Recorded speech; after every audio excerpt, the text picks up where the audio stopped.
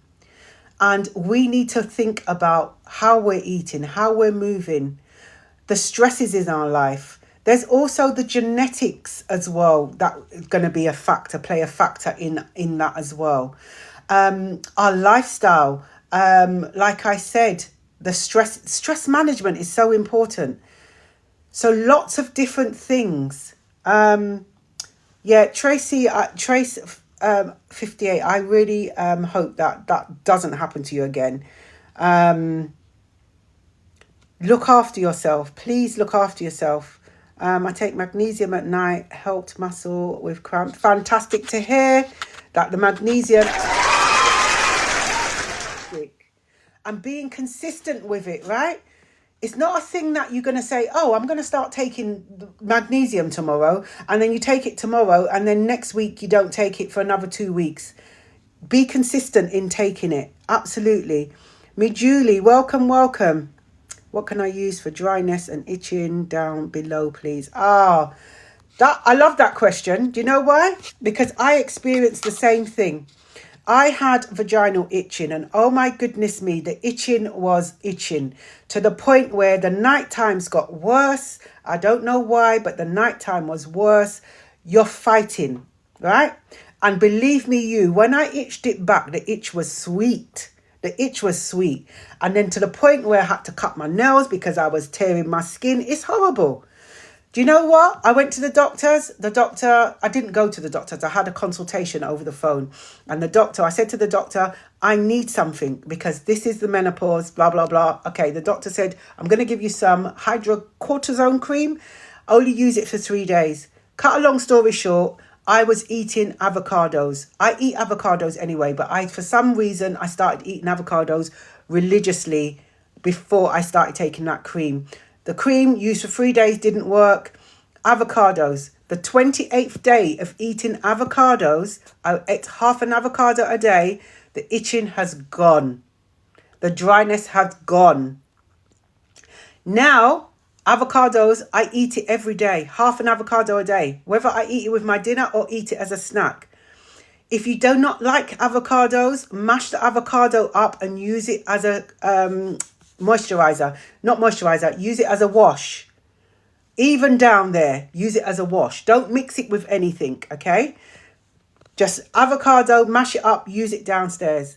So use it when you're in the shower, use it when you're in the bath. Now what I've done is purchase some avocado oil, okay? Now I use that. I mix that and I use that down there as well. So as well as consuming it, I'm now using it on my skin. Avocado oil.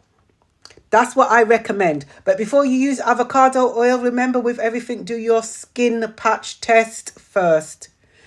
Because I don't want you to flare up, particularly down there.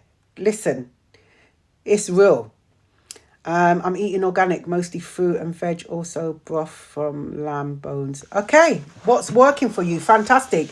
And the thing with organic things, it's just the moment the word organic's on it, right? The price shoots up. It's not good. And sometimes if you've got the garden, if you've got your space, you can grow your own fruits and things like that. That's even better. But yeah, just if your fruits are not organic, right, you just need to give it a good clean fruit anyway before you eat it. But yeah, fruits, things like that. I've been taking magnesium, calcium, and just make a difference. Okay, good. I'm glad you found.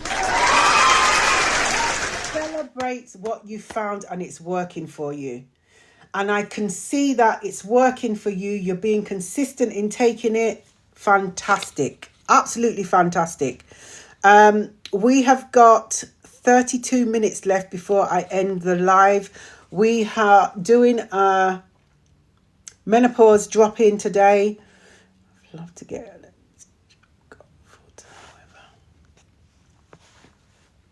Sharon, speak it into existence. Speak it into existence. You will get the finances to do that. You will get the easier job. Speak it into existence right now. Let's speak it in. Keep tapping. Thank you, Jen. Keep tapping. Tapping is clapping. What are we on? 44.9k likes. Tapping is clapping. Absolutely tapping is clapping. Thank you, everyone. I don't even know if any of the community ambassadors are here. I just want to big up the community ambassadors right now. They are amazing. The community ambassadors, Just Empress, Lulu, Samantha, Claire, Poetic Angel. I thank them. Amazing, amazing ambassadors.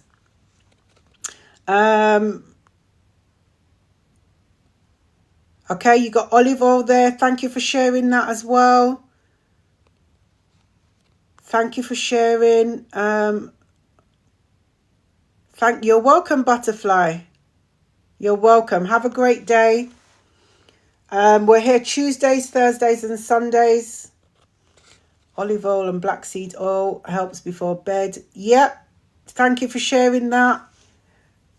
Love it when everyone's sharing. Remember, when we're sharing things, let's do our research on top of it as well. Yeah, let's do our research on top of it as well. I think I'm perimenopausal because I still have periods. I have found a great supplement and collagen. Fantastic. Yes, if you're still having menstrual cycles, you're still having your periods, then you're more than likely you're in perimenopause, or some people refer to it as premenopause as well. Yes, I'm telling you, it's a journey. It is a journey, but it's a journey that we are going to embrace. We are going to embrace it. We are going to take back control because we don't want this menopause to be controlling us. Let's take back control and let's walk through it head held high. Had to say that slow, because it's getting a twist. A head held high, right? Unapologetically. Thank you for the heart me. Let's all support. Thank you, Jen. Thank you very much. I appreciate that. Enjoy the rest of your day. And to you, thank you very much. So we're going to probably do another drop-in. What's now? Today is Wednesday. Another drop-in next week. I'm not sure which day though, but I will let you know. I'll probably put it in the post and let you know in the post, as in put it on a post in the group, in the community, and let you know which day it will be. But I normally do it about a couple of days before. I'll let you know. Because my diary sometimes is empty and 1 minute, it's empty 1 minute and then it's booked the next. Because sometimes people call me up like 24 hours before wanting a first aid course or some sort of training. Angel, welcome. It's change of life. It's not death sentence. Remain positive always. And you know what? Yeah, it's for some people it's a struggle because it's a different way, isn't it? But yes, I agree with you. It's important that we remain positive, because if we are speaking in the way where we're saying that, do you know what? This menopause is kicking my backside. I can't do this. I don't feel. Yes, sometimes we are going to feel we're not ourselves. But do you know what? Let's try and push through the best we can. And on top of that, let's embrace this and navigate it through the best we can. Absolutely can. As I said, you know what? I'm standing here today and saying to you that this journey has changed me, completely changed me. It's changed me for the better. Do you know what? I love myself more than I loved myself last week. I am not taking no one's BS. I'm putting myself first. I'm doing life my way. I'm not doing life the way society tells me to do. I'm doing my life my way. This is it. And I feel so much better for it. Yeah. And in the process of changing how I eat and what I eat, yeah, I've lost weight along the way as well. So even better. I feel a lot more healthier in myself. So listen, we've got to take that and just turn it around. This is it. When we had Ezra on and he spoke about mindset and motivation, do we believe in that? The mindset, absolutely. The way we think. I was on his live this morning, actually. He has lives on a Wednesday morning at 6:30.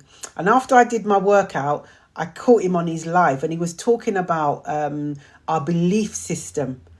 And I'm telling you, what we believe, it will come out.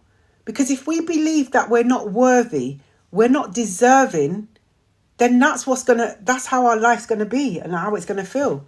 Our belief systems are so important. You need to catch Ezra on his early morning talks if you're up and about. He was on this morning. I'm sure it was 6:30. I caught him, but he may have been on from 6 o'clock. But it's definitely it's 6:30. And I will, invite him back into the community and talking about our belief system. So important. But however, do you know what? Everyone's going to be different in this journey. And what we should not be doing, what I hope we can do and club together as a community, is if someone is not feeling as great as we are, let's pick them up and not knock them down, right? Just because we're feeling like this, just because I'm feeling like this, it doesn't mean everyone else is going to feel like it. But you know what? I know for me, my cup is overflowing right now. This is why I'm pouring out to you, because my cup is overflowing. And all I can be hopeful for is that my overflow within this community is helping you to build up your flow as well and start becoming overflow as well. Right? Because and this is what I'm saying, because we can't be saying things like, well, just because I'm not feeling that way, we're doing life this way, it doesn't mean someone else is going to be doing life that way. So let's support each other. Yeah? Find positive vibes. I've just come to your find a new husband. Well, is that because is that out of the heat I was talking about? I'm just catching up. I did not take any HRT to start with. Okay. Oh, dear. My husband better not hear me. Listen, I talk to him all the time about this. You know what he said to me when I first started these lives? I started these lives back in March. And anytime I said to him, when I started going 3 nights a week on these lives, he turned around and said to me, why are you doing these lives anyway? And I said to him, because I want to. It makes me feel good. I want to come on and this is what I need to be doing. And now he just accepts that I do my lives. I say to him, I'm going on and doing a live. And now he says to me, what time do you live? And, so yeah, I'm doing life my way. This is what I want to do, so leave me to do it. And I don't care who wants to say anything about it. That's your business. That is your business. That's what I say to you. Yeah, that's true. It's not. Do you know? And there's so much information out there, because every corner we turn, every time we're on social media, we're hearing that you should be doing this, you should be doing that. This is best for you. That's going to be good for you. No, you're doing it the wrong way. Do you know what? Do it the way you feel is right for you. That's what you need to be doing. Right? So all this information you get armed with, use it the way you want to use it. Hi, Sarah A. What is... Oh, that's not good to hear. I'm sorry to hear that. And probably, your night sweats, night sweats can be sweating sometimes and it can be so overwhelming. And I'm not surprised your body responded in that way. Absolutely, it can happen, right? And I hope that you have been able to now manage that and navigate it a bit better. It is absolutely good to talk. Yeah, absolutely trial and error. Be kind to yourself. Give yourself compassion. Give yourself some grace. Thank you for the heart, me. You know what? Put yourself first. Step up on your self-care. Step up on your self-love. And if you don't know how to love yourself, you can learn how to love yourself. If you don't know how to start with self-care, you can learn these things. There isn't a day you do not learn something new. I'm telling you. And you're not too old. You're not too grown to learn, to start learning. Right? We never stop learning. So be open to learn. So love yourself. Sorry, I didn't mean to send you an invite. Whoever I sent that invite to, I didn't mean to send it. Learn to love yourself better. Learn to step up on your self-care. We can absolutely learn this. Hey, self-worth. Oh, sorry to hear that. Trapped nerves. Oh, and in your back as well. Have you seen the doctor about it? Yeah, trapped nerves are a thing, you know. They're not nice at all. They're not nice at all. Have you seen your GP about it? And the thing is with a trapped nerve, if you've got inflammation around that trapped nerve, you see, heat is good for inflammation. However, sometimes it can exacerbate the inflammation as well. So this is why sometimes we go from hot to cold, cold to hot, to help with that as well. But definitely go and see your GP. And I'm sending you well wishes, self-worth. Sending you well wishes. Because, boy, listen, that ain't a joke, you know. I'm definitely seeing a change in myself. Feel like I can see it happening, but I can't. Okay, Danielle. I hear you. And you will. Do you know what? The menopause journey does absolutely change. It will change us. It will absolutely change us. Whether it changes us for the better or whether it changes us in a way that we don't want to be, you are not happy with, it's going to change us because there's a lot of things going on. But I encourage you, I urge you to embrace it the best you can and seek some joy out of this time because you're putting your joy on hold. You deserve better than that. I didn't see a period for a whole month. Then it came just 2 days ago. Oh, sorry to hear that. Well, do you know, this is perimenopause. Your periods are now, they've now become erratic, right? So 2 months and it's not, and yeah. I did that. I had a similar thing where I didn't see my period for 6 months. I started rejoicing because I thought, yes, I'm always hitting the menopause. Nah, it came back and just kicked me in the backside. So I had to start back from month 1 again. So where you had no period for 2 months and then you came back on it 2 days ago, you now have to start again from month 1. So you need to go through month 1 to 12 with no periods before you can say the day after that is then menopause. Yeah, slip discs are not nice. They're not nice at all. I'm sorry to hear that. Sorry to hear that. What age does the menopause start? Mandy B, the menopause generally, typically in the UK and US, it starts at 51. It states that it's between 45 to 55. However, it can start earlier, a lot earlier than that. My perimenopause started at 42. And I knew it was perimenopause because I started experiencing night sweats. And then the hot flushes came. Yeah, but my GP wasn't wasn't any help. So I decided to just navigate it myself, just had a lonely journey on it. And this is part of why I started up the community. So yeah, 45 to 55, 51, typically 51, but it can start earlier. We had someone in here earlier on, they were 28 and they believed they were going through the menopause. So the youngest one in the community so far is 29, but yeah, 28 this morning. Someone said that they feel they're going through the menopause. And this is what I'm saying. When you feel you are going through it and your brain saying that this is it, Don't let anyone tell you anything different. Don't let GPs fob you up and off and say, no, you're too young. That's what happened to me. I went to my GP. My GP said, no, you're too young to go through the menopause. Okay, walked away. Went back the second time. No, you're not going. You're too young.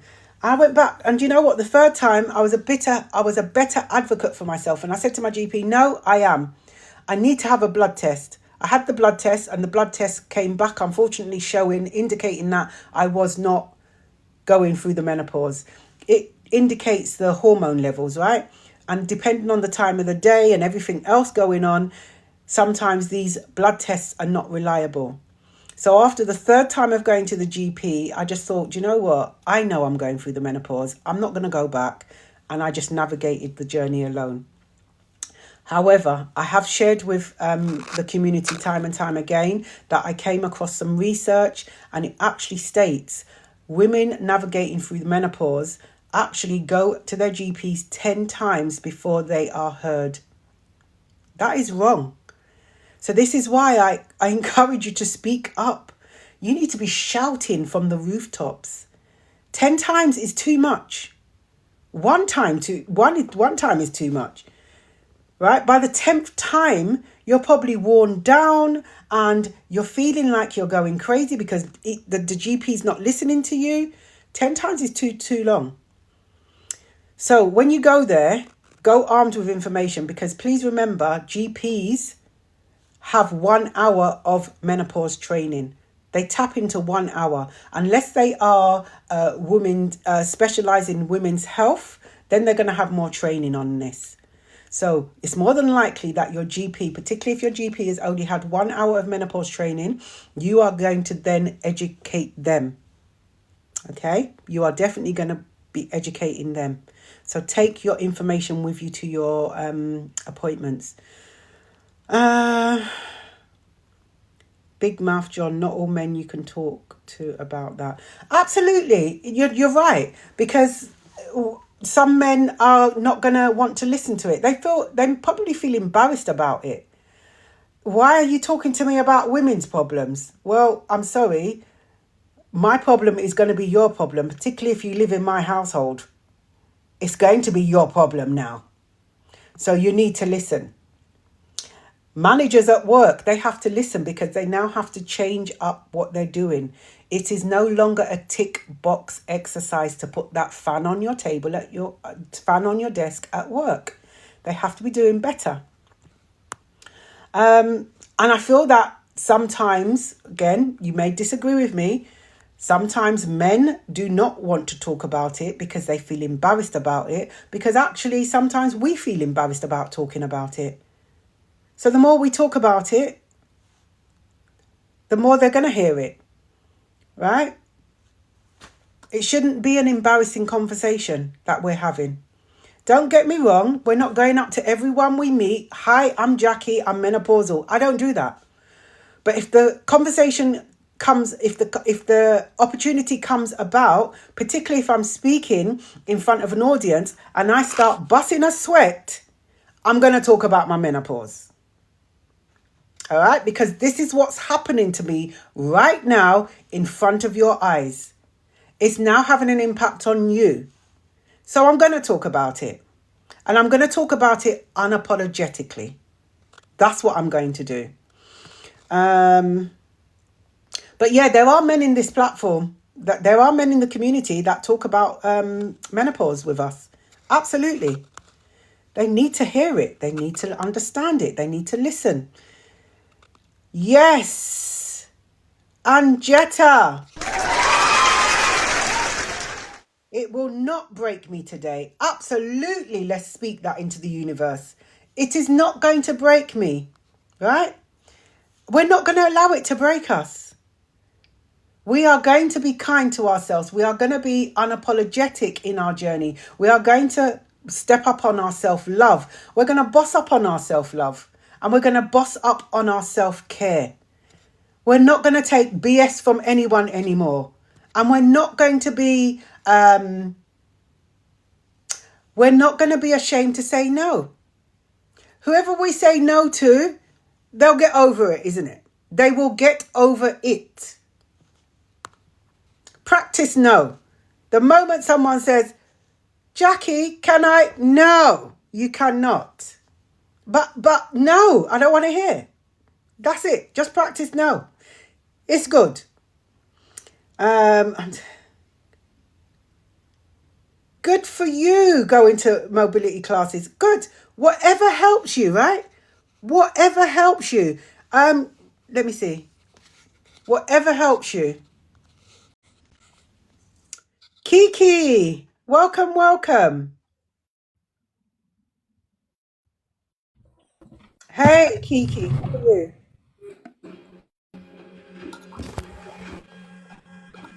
Hello.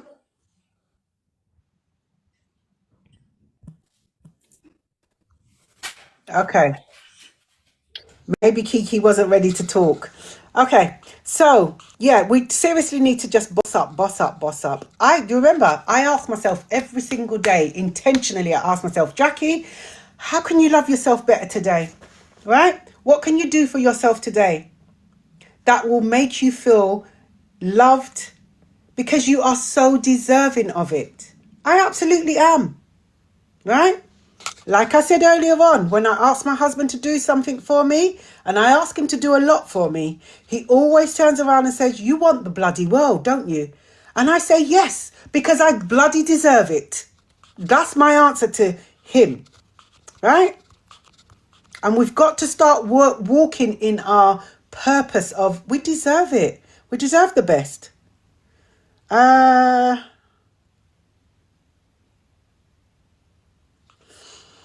We're going to do what we need to do. Let's do life the way we want to do life, right? And not what society tells us to do. We're going to live our life the way we want to. One thing I mentioned, we've got 10 minutes left. One thing I mentioned the other day as well. Historically, when I clean my house, I clean it in a day. Because I use 4 or 5 hours to clean my house. And I said, hold on a minute, Jackie. Why are you killing up yourself? Who said you got to clean your house in a day? Who said you have to do that? No, I'm going to change the narrative. Now, I probably take maybe 2 or 3 days to clean the house. Because what I do, I'll clean all the appliances, household appliances, and that's enough. And then the next day, I might do all the sweeping and the mopping. That's enough. The next day, I might do something else. I am cleaning my house the way I want to clean it. And that's okay. No one says, there's no written rule to say that you have to clean in that way, that you have to do it that way. So let's do life the way we want to do life, right? What are your thoughts about HRT medication, pros and cons? Okay. Irina, thank you for the question. I'm not a HRT girly. I'm aware that HRT is out there to be utilised as best as it can. There are some people in the community that use HRT and it's worked fantastic for them. And there's some people in the community that has not that has used HRT and that's not great for them. We had Petra on the other day in our lives, and she uses HRT and she said it's been a game changer for her. Personally, I will not use HRT, and I don't believe I will ever use HRT because my research of it and showing that it can have an impact on your heart, I'm just not going to use it. I'm not prepared to take that risk. And there's research out there about HRT causing cancer. Okay, Petra clarified that information the other day while she was on the live with us, and she said it's 0.4% risk. To me, call me cynical, a risk is a risk, isn't it? Okay? I am just not prepared to take a risk. So, what I say is we don't know what's going to work for us until we try it. If you feel HRT is going to work, is going to be something that you want to use, then go ahead and try it. And don't feel bad about it. Be unapologetic about your journey. And trial and error. We don't know if it's going to work for us until we try.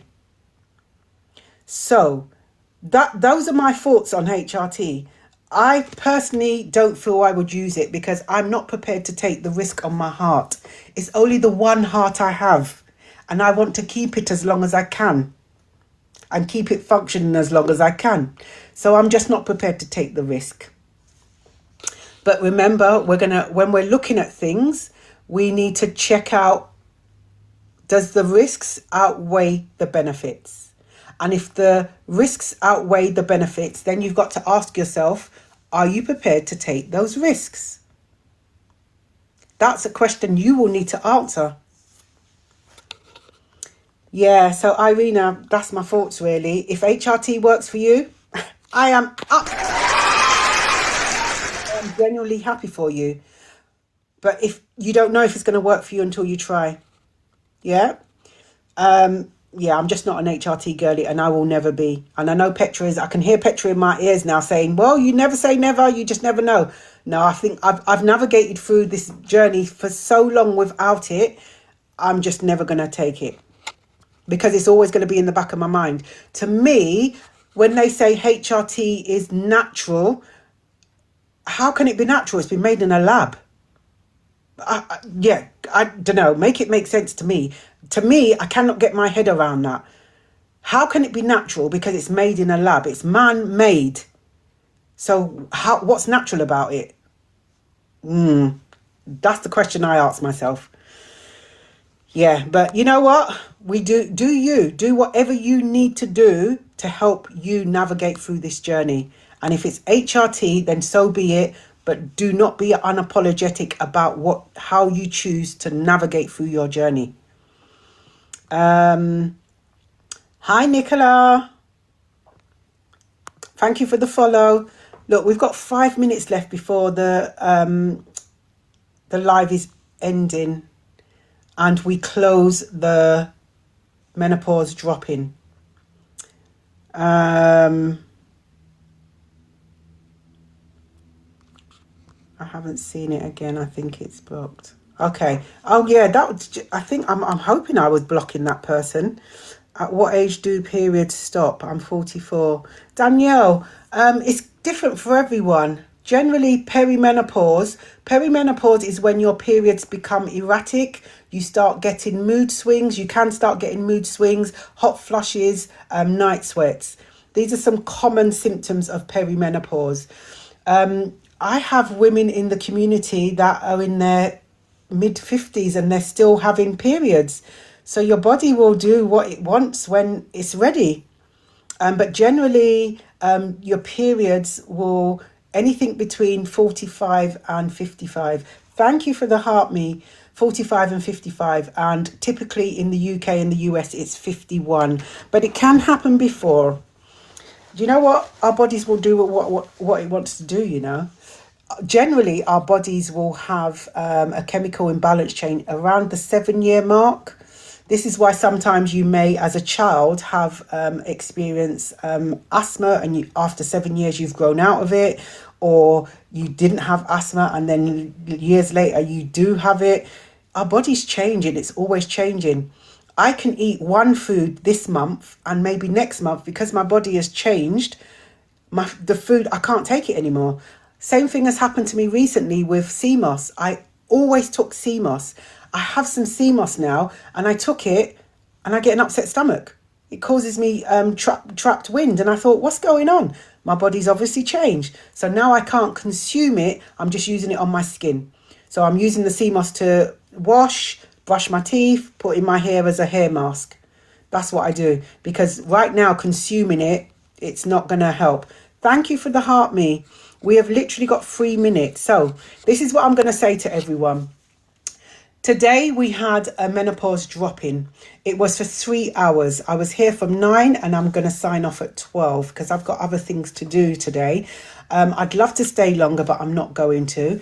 We are back tomorrow, and we are going to be back at 8 p.m. British summertime, and we're going to be talking about menopause and sugar. We're going to look at what sugar does to our menopause journey. Okay, what effect it has on our menopause journey. For those of you who are new to the community, this is what I do. After a live, I always go and download the live and upload it onto the YouTube channel. So if you did miss it to begin with, you can then watch it, go and watch it at your leisure. I always go through the comments as well to see if I missed anyone's questions. I don't deliberately miss questions, to see if I've missed anyone's questions, and then I will respond to you on a one-to-one basis if I can. So if your DMs are not open, I cannot DM you. If they are open, I will respond to your message. If your DMs are not open, don't go and open them just on my account. You will need to get in touch with me via, even if not DMs, go onto the community page and click on the email link, and you can then send me an email directly to the Menopause Wellness Community email address, and then I can respond to you in that way. Okay, so for those of you who requested lists, just get in touch with me. I need your email address. Don't put it in this chat. DM me or email me, and I will send you over the lists today. The latest tomorrow morning, I will definitely do that, because I've got some things doing this afternoon as well. I'm hoping that, you have found it useful just to connect, just to be heard, to be understood. I always end the live in two ways. The first way, I always send everyone a virtual hug. The second way, I remind you that you are not alone. You're absolutely not alone. And if you feel alone after the live has ended, please go and find someone that you trust. Find someone that you will listen to you, and then someone that will understand you. If not me, someone else. Okay? Don't walk this journey alone if you don't have to. There's no need to be alone in this journey. But I will say to you, step up on your self-care. Love yourself more. Put yourself first. And go and have a look of how we eat and what we eat. Right? Okay, 54.5k. It's held high unapologetically. Okay? Everyone, have a blessed day. Enjoy the rest of your day. I hope it's a productive day. And if I don't see you for the rest of the week, have a fantastic week. Stay blessed, everyone. Warriors, you are amazing. Bye.